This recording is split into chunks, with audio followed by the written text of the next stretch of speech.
Hey everyone, and welcome back to another video. And in this video I'm going to show you how to send Bitcoin using Cash App. Now this video is going to be particularly useful for individuals who want to go ahead and send Bitcoin using Cash App. How do you actually go ahead and do that? Now this video is going to be short, sweet, and simple, guys. There's not going to be a lot of steps involved.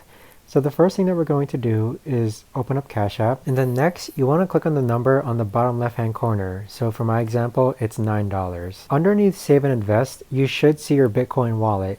If you don't already, then that means you don't have Bitcoin just yet. Just go ahead and buy some Bitcoin or activate your Bitcoin wallet in order to see a prompt that looks like this. So click on Bitcoin, and then next what you want to do is that you want to click on the transfer icon, which is located right next to sell. So it's the arrow up and the arrow down button. Next, click on send, and then from here you're going to enter the amount of Bitcoin that you want to send. So let's say that we want to send $1 of Bitcoin.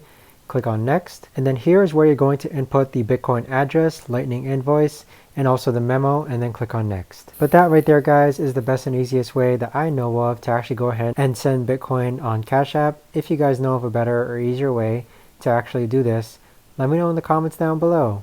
I would love to know.